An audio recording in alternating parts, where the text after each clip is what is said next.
As mitologias têm várias armas que são muito poderosas, e alguns deuses até dependem delas para atingir o seu poder máximo.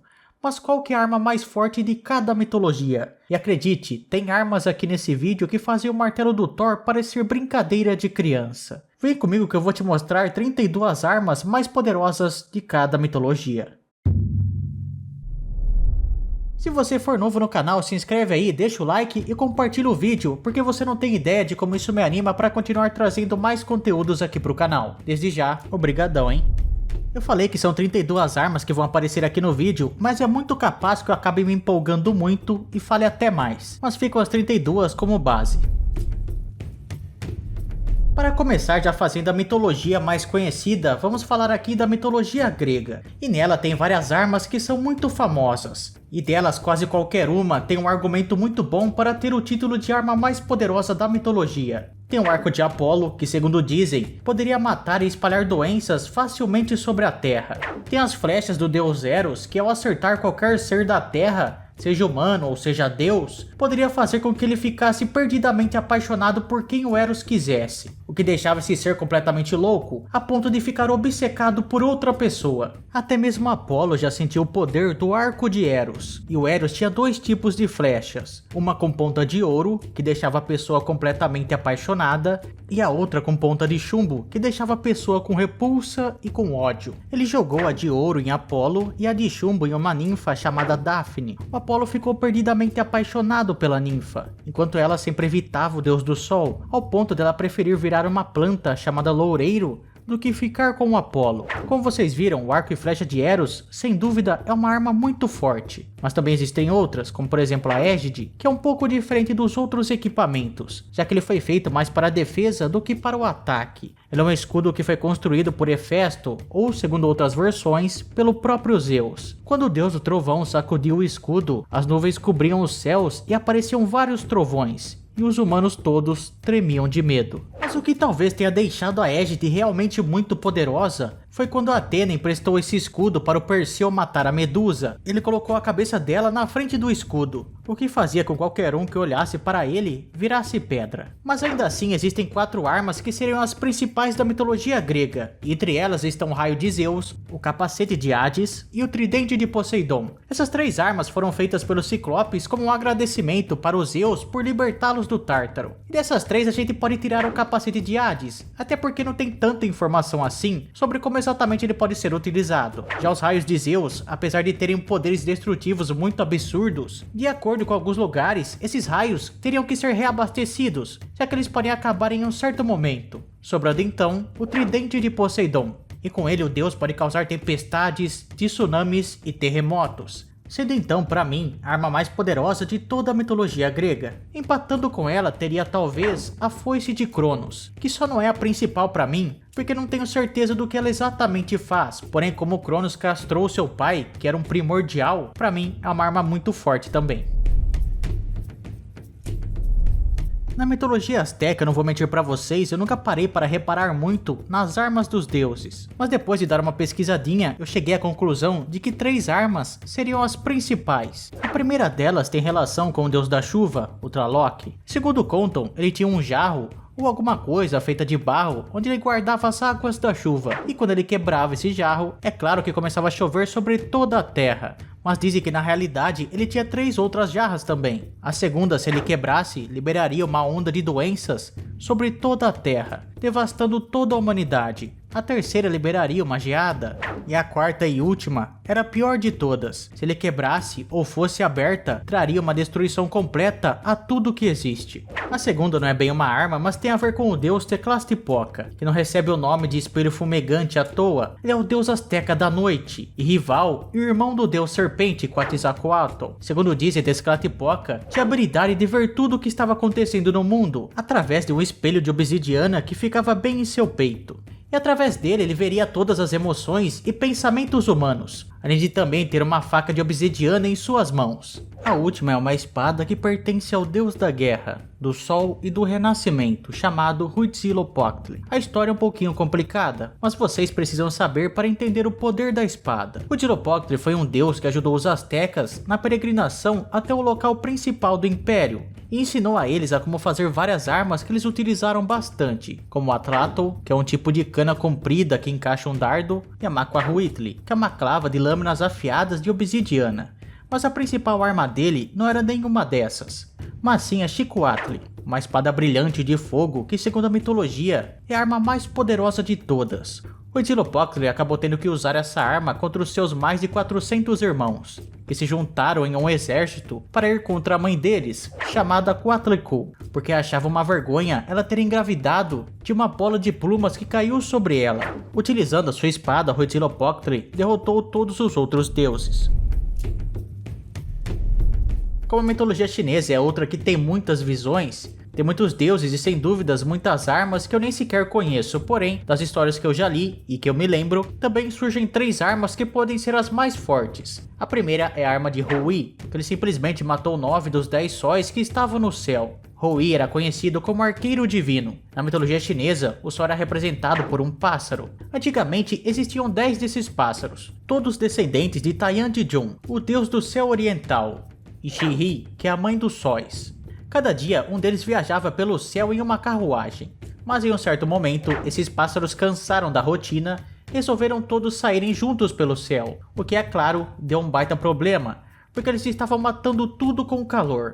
Jijun resolveu dar uma lição em seus filhos e chamou Hou-Yi e deu um arco para ele.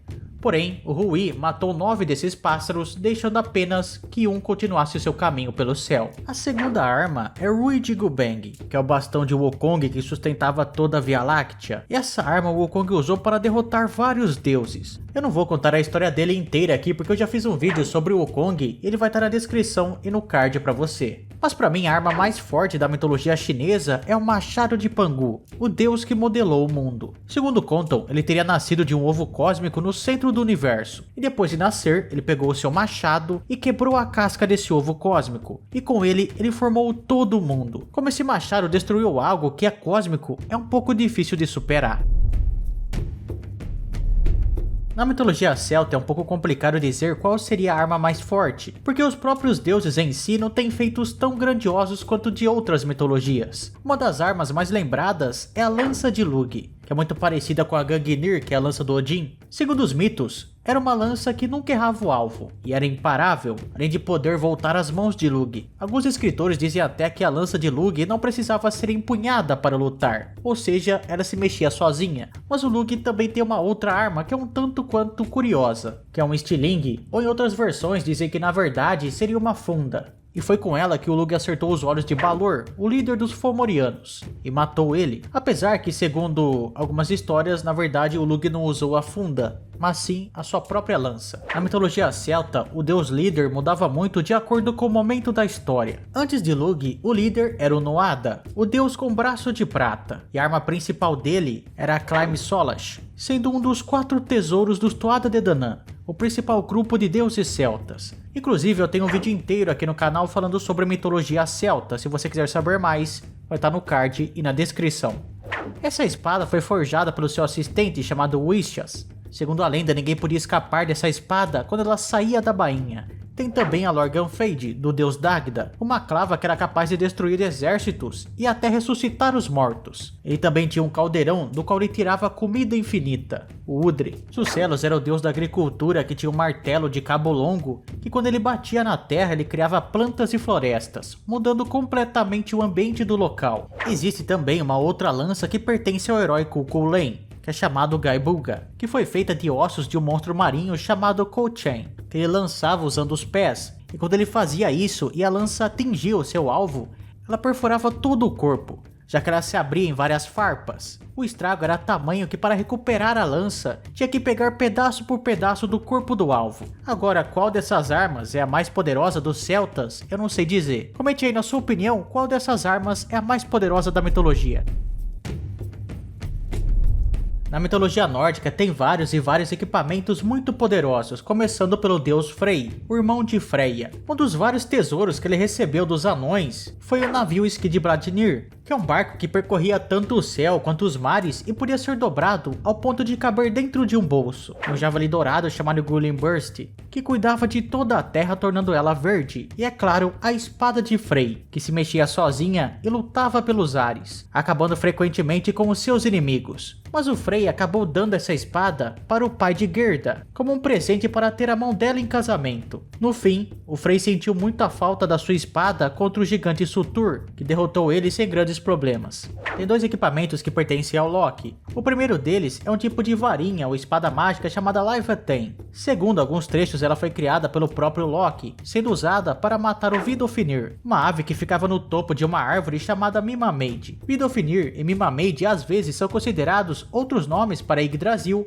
e Hraesvelgr. Ela pode ser descrita de várias maneiras diferentes, como sendo uma espada, uma varinha, um cajado e etc. Outro equipamento que Loki também tem são os seus sapatos, que fazem com que ele possa voar pelos ares e rapidamente. Outra arma nórdica muito lembrada é a Gungnir, a lança de Odin. Também foi feita pelos anões e foi dada para o Odin pelo Loki. Foi ela que Odin fincou em seu corpo enquanto ele estava pendurado na Yggdrasil, até que as runas fossem reveladas para ele. Quando a Gullveig, que era a deusa feiticeira dos Vanir, foi julgada e condenada à morte pelos Aesir, a única arma capaz de matá-la era a Gungnir, que a atravessou 3 vezes. Um trato que era feito sobre essa lança jamais iria ser quebrado, e ela nunca errava seu alvo e sempre voltava para as mãos de Odin. Mas segundo a própria mitologia nórdica, a arma mais poderosa da mitologia é o matador de gigantes, o martelo de Thor, chamado Mjolnir, que também é um presente de Loki aos Aesir, que caiu nas mãos de Thor. Com ele, o deus derrotava todos os gigantes e normalmente precisava apenas de um golpe. Mas como o cabo foi danificado durante a produção do martelo por conta do próprio Loki, o Thor precisava de alguns equipamentos a mais para manusear essa arma. As luvas de ferro, que eram chamadas de Arnigraper, que fazia com que o martelo voltasse para as mãos de Thor, e o cinto Meginord, que aumentava ainda mais a força de Thor, tornando ele um deus perfeito para caçar gigantes. O hinduísmo, sem dúvidas, tem as armas mais poderosas de todas as mitologias. É cada uma mais apelona que a outra. Eu já tenho um vídeo aqui no canal falando sobre as astras, então aqui eu vou falar de uma maneira mais resumida. O machado Parashu pertence ao Parashurama, que é o 6º avatar de Vishnu, que era uma arma invencível e indestrutível. Com ele, o Parashurama varreu a classe dos Kshatriyas de toda a Terra. Agneastra é a astra que pertence ao deus Agni, o deus das chamas, que faz um fogo que é impossível de ser apagado por meios normais, exceto se usarem a Varunastra, que é a arma do deus Varuna, que produz enchentes de água que é capaz de acabar com exércitos. A Vishoshanastra é a astra de Indra, que seca qualquer fonte de água que esteja na região, inclusive da Varunastra. Bhargavastra é uma arma criada por Parashurama.